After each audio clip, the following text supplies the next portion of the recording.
Fucking a hangover. Took every damn thing else. Cheers to that. She packed up her shit on a Tuesday at dawn. Took the flat screen, the couch, and my favorite lawn. Left me the mud and a fridge full of beer. Said you're a loser, I'm out of here. I waved from the porch with a tear in my eye. She flipped me the bird as she drove on by. Now the house is too quiet, the bed's way too wide, but at least the dog don't nag me at night. I could have cried, could have begged on my knees, but I cracked a cold one and sang to the trees. My ex-wife took everything but left me the dog. She took the money, the kids, and my favorite lawn. She took the good times and bad times in the middle. Left me with blue and a half-empty bottle. Yeah, she took a house of dreams and my pride, but she left me the dog, and that dog's on my side. Oh, yeah. 96.1 styling. That one goes Dog out to on my Stilo. side. Yeah, yep. That's I kept my dog. There ain't no shit about that. Yeah. She took everything, took the kids, took everything, gave him the middle finger. She drove off, but left him some beer and the damn dog. Hell yeah. The dog will come. Yep. He knew who fed him. Kind of sounds like Michelle when she left and I got the pugs. Get the babies. They're the babies. I got the fur babies. Yep. Oh yeah. I know that had to have been hard for her to fucking leave them behind. Dude, anybody, okay, look, get all sappy, sentimental, whatever. You have to love dogs at least. You know what I mean? They really are. They're just like, okay, so what are we doing today? You know, like, they don't give a shit. They're great. They love you no matter what. You know what I mean? And all you got to do is feed them. That's it. So I'm sure 100% that had to be rough. Yeah, well, they were with her all day. So, you know, she worked from home for one of my companies and she was with them all the time. And Bella is actually her dog, you know. Oh, okay. I got you. So, I mean, we went down to Texas together. We got them. Abby's my dog. Bella's hers. We got home. The motherfucker switched owners. We don't know why, but, you know, it is what it is, you know. So, Yep. you know, I love my fur babies to death. I mean, you know, my pugs are on Girly Girl clothing and they're an ambassador for Girly Girl brands. And, you know, people love my pugs, you know. I mean, I look at it like this, the best thing Michelle did when, you know, she got a new job and she wanted to change her life. And, you know, I mean, I don't, in so many ways, I don't blame her because she got a new corporate job. She's moving to a new city. She's the first time she has not had kids. Her kids are now grown, you know. Oh, yeah. So it's like a whole life change. Right. You know, and oh, empty nest thing. Yep. Yeah, the whole empty nest thing. She is now without them around 24/7. Yeah, so now she can do whatever the fuck she wants. She could be fucking goddamn 18 again. So right. Cause yeah, soon you know, I love you, baby. I'll be here every weekend. I'll fly down. Yeah, that fucking didn't happen. As soon as that bitch left, fucking put the key under the mat. She fucking marked herself single on Facebook. I'm like, what the fuck? Oh, okay, never mind that. So, but the thing is, I get it. But it had to have been hard. Because I asked her, well, did you say goodbye to the girls? Yeah, I kept crying and, you know, blah, blah, blah. But the interesting thing is, animals are smart. Because I had her on FaceTime one day and I go, you want to say hi to your mom? And Abby slapped the phone out of my hand. Yeah. And turned her head. She's like, fuck her. She left, nope. Yeah, so. But the best thing she did was leave me the pugs, go to Creve Coeur Park. I pick up pussy with them. Oh, goddamn. Oh, Jesus. Is that a potato? Yeah, it's two of them. Mm-hmm. Oh, my God, look what you did. Oh my God, they're so cute. They're so cute. I want to pet them. Oh, that's awesome. So yeah. The tools. Mm-hmm. Yeah, they're marketing tools for picking up pussy, just like the truck is. So, Right. Oh my God, dude, that's hilarious. I look at it like this. I mean, people, I was only good at 3 things in my life, man: flirting with hot girls, building cool cars, and putting on big events. You know what I'm saying? Yep. I did very well for myself. And Yeah. you know, Steve O's toured the country. He's seen the Oh, yeah. shit that I've did. Mm-hmm. I don't claim to be famous. I don't claim any of this shit, man. I'm just me. Well, you know Richard Rawlings. Yeah. You are friends with Richard. Let me tell you something. You think Richard's the shit? Let me tell you about the real Richard Rawlings. Yeah. When he was broke as fuck and he got fired from being a cop for shooting himself in the leg. Sleeping on his sister's couch with no fucking money. And Dennis set that whole thing up for the whole gas monkey thing from Black Mountain. You're just telling me. Right. But Richard's a character, man. He is a fucking character, so. He doesn't know. There ain't no shit about that. Mm-hmm. That's fucking hilarious. First time I met Richard Rawlings, I'll tell you exactly where I was. I was at Strokers, Dallas, when we did Great Biker Build Off, because I work for Discovery Channel. A lot of people don't know about that, about me being a camera operator. No, I knew about that. Yeah. I don't know about everybody, but I knew about that. But I remember that shit. We talked about that. Ralph said something too. He's like, I don't even know why the hell he hires a photographer. He can do it himself. I was like, well, ever tried being 5 places at once? He goes, yeah, I know. Well, the thing is, I used to film me and my friends riding freestyle bikes and skating and stuff. Right. And that's, you know, I don't claim to be a professional photographer. I don't claim to be a professional videographer. We were going to the shows and we were, you know, Fridays load-in day, Saturdays the car show, Saturday night there ain't shit to do but sit around and sit at the hotel and drink beer and get tickets for doing burnouts. And, and then Sundays the awards. Yeah. Man, we started filming everything and throwing wild hotel parties. And man, we would charge, back in the 90s, we charged $10 to come in our party. Oh yeah, $10 a head for fucking cover charge. Absolutely. Yeah, we charge a cover charge, and people get all drunk and crazy and all this. And the next show, we would have the video VHS tape ready, and people had to buy it to see how fucked up their friends were, you know, and all the shit. Or they couldn't go to that show, you know. Oh, that's funny. And yeah, there's a lot of people that come out you know, after us, you know, afterwards, you know. But you know, that's what got me a job at Girls Gone Wild, you know. And that's what also got me a job, you know, with Ralph, actually, and with Nopi, you know what I'm saying? You know, they were putting together the Nopi chick deal, and they knew I knew tons of chicks, and especially from stripping. Right. So that's kind of how that come about, you know. I mean, you know, motherfuckers want to talk shit, but they don't know because they weren't there, you know. So. Right. I mean, fuck, you had to be there. Yeah, and you've seen a lot of it over the years, you know what I'm saying? Right. I know my publicist is wanting to put my website back up. Your personal one?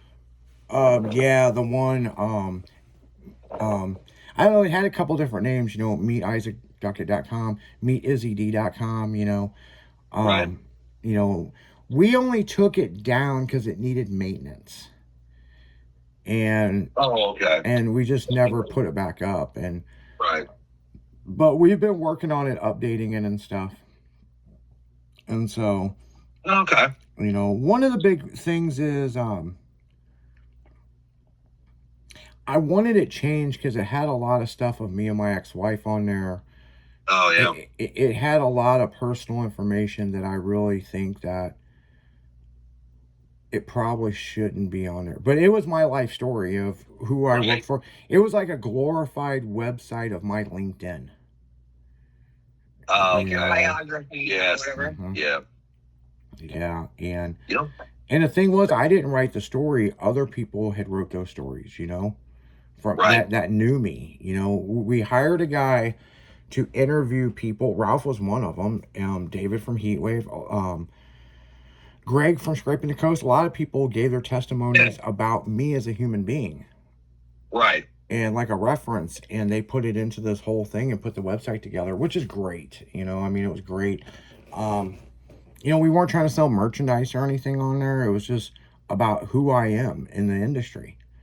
And Right. it really needed updated with the coding and stuff. And Brian had updated it once for us. And Okay. I'm trying to think of what year we stopped doing that. It had to been, it was before COVID. And Right. 17, something like that. 17, somewhere around there. Yeah. 17, 18. Because I stopped doing Slick Chick events in 15. And Oh, yeah. That is right. yeah, because the DVD market had bottomed out, and we just kind of, people were still trying to book us all the way up into COVID. And why should we do a tour if we're not going to retain the video footage, and who are we going to sell it to? I mean, everybody fucking gives it away online, you know? And Didn't so, give well, no, they showed up to the show and I've already seen it. yeah, you know? so I mean, it was just kind of, we had the boutique stores and they were doing good, and you know, with Slick Chick Boutique, and we had the magazine, it was doing good. It was, that magazine ran all the way up into 22. Okay. During COVID, they put out 4 issues instead of every other month. So, Okay. You still got the race boat? yeah. Fuck yeah. Yeah, it's in New Jersey. So, yeah, we still got all that. One of them's down at the Lake of the Ozarks. It's actually pulled out of water right now. But we still own the party barge down at Havasu and Lake of the Ozarks. I have those leased out for the summer. Nice. You know, the ones with the big slide and all that on it. Yeah, I Yeah, leased those out. yeah. With the DJ booth and all that, yeah. So, you know, that's what I think's funny is like motherfuckers talk shit about me, but they don't fucking know me. They don't No. know my businesses. They don't know all this. They think they know. And I'm just like, wow, man. I mean, you know, Yeah. There's so much more. there's so much more. Right. It's just like the fucking thing that was text over to us. What it was the other day, like Monday or something. And we were laughing at it, but we didn't talk about it on the radio. Well, he owns Tailgate, but what's up with High Beams? Is it a, you know, did I miss something? Am I late to the party? Yeah. Yeah. You fucking don't know, bitch. Like, fucking, you know. So it's just like, whatever, you know, I mean, jealous Oh, yeah. people want to hate. I don't really give a shit, man. I mean, you know, I look at it like this, man. I mean, you think you fucking know, and you hear rumors from different fucking people, and those fucking people don't know. Or you talk to an ex-employee that to this day, man, I'm still blown away by this. This piece of shit wears my company shop shirts, and he only worked for us for like 6 to 8 weeks. Well, I mean,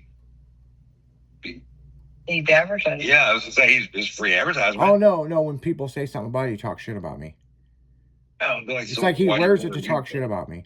Now what's crazy is I worked with Steve-O. Steve-O never exactly until recently worked for my business. We worked for the same company. Yeah, that is true. That's very true. It's 100% true. But Steve-O does have some of my shirts and stuff, but You know what? haven't Actually, fucking worn it since like what, before COVID. yeah, oh yeah. And there was a move I don't have anymore, and I actually need to get some. I need to talk to you about that later. But I had moved somewhat unexpectedly, and the last bit of the shirts that I had was still. I washed them so much they went threadbare, dude. Yeah. Like none of them ever actually got torn up except for the washer and dryer just wearing them out. So I actually, the last, I think it was 3 shirts I had and a hat ended up getting lost whenever I had moved to Pleasant Hill from South Kansas City. In that move. Oh yeah. Yeah, that was a lot. I need to get more. I meant to tell you about that the other day and I completely forgot about it. And that was the last of them. As a matter of fact, I'm missing a bunch of shit, honestly. Yeah, you know, some of that older stuff I still have, and it's still in plastic, you know, in one of the storage units. And there's actually some USAC shirts and stuff in there. There was some other stuff that trying to think. What was the shirts that you guys were selling at IFO? The My VTech Goes Wall and the import face off shirts, and then the Big Turbo. I think those, I got some of those in storage.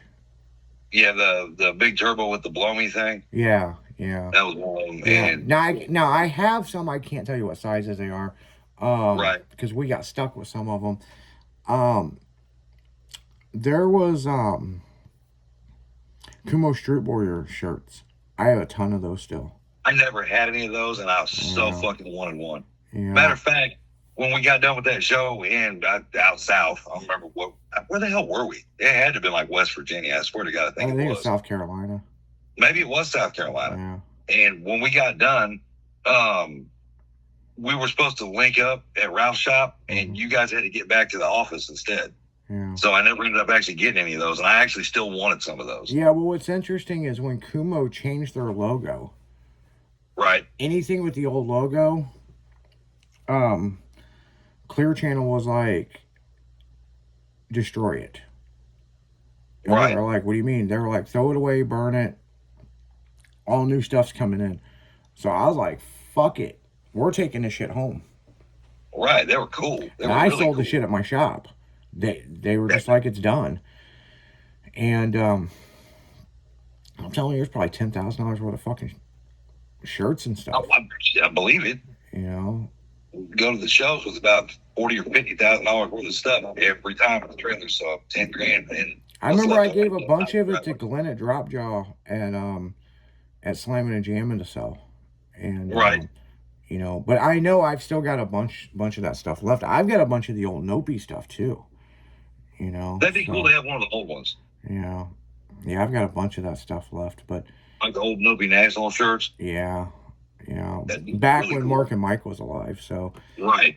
you know, and it's like we would get stuck with this shit, you know what I'm saying? And it's like I just remember it was probably, well, it was when we cleared out the tour bus, so that had to have been 17, because I still own the tour bus. I leased it out to somebody that's still using it. So Right. you know, at this point they might as well just buy the damn thing, you know. I mean, Right. you know, shit. I mean, I Hey, might it's a not, residual income, dude. Just let them keep leasing it. It's fine. yeah. The Girls Gone Wild pink bus, we had it with Slick Chicks for a couple years and we ended up selling it. The black bus we still have. Right. The radio bus, I had it until 23 and I sold it. And then the other one, I was leasing it for a while, but the company I was leasing it through ended up buying it for me, and they gave me a very respectable price. Nice. You know, so the only one we got left is the one, The black bus. the one that was wrapped in the black, the very end, you know. Yeah, that bus was green for a while, like a lime green, and hell, it was it was crossed over to Girls Gone Wild. At one point it was blue, and it was Girls Gone Wild, and then for one season it was down in Texas only. Sharky from Vertical Smiles had it for the VS tour. Vertical Smiles tour. And then it come back and it got rewrapped. Matter of fact, I think it got rewrapped the fucking color that we're talking, the black and the pink. No, Okay. it got rewrapped because we did that thing with the guitar company. Oh, okay. Yeah, Okay. it was only wrapped like that for a couple of months. They paid for all that, and then they paid to Right. have it wrapped however I wanted it, and that's when it Right. ended up black. Which I'm not a fan of black people. I'm really not. So, Wow, that was racist. Wow. Oh wait, punctuation and pauses are everything, brother. Yeah. Yeah, I'm not a fan of black fucking paint. You know what I'm saying? So There we go. yeah, yeah. I mean, no, I mean it Happy pretty much ending. is. I mean, I'm not a fan of fucking cars being or shit being black. It gets too much. It gets dirty way too fast. It does. I know what you mean, man. I was So- just No, I know, I get it. I get the joke, but I mean, it's just like, you know, when people see my cars and stuff, you never really see black. And I've actually had somebody ask me, is that because your dad had black cars? No, it's just yeah, fucking, that's all he had. they're hard to fucking keep clean. You know what I'm saying? Very hard. Yes. You know, that's the reason why I like white. Right. I open. But on that note, guys, we're going to go right back into music. You keep it styling because you know we will. We'll be back right after this.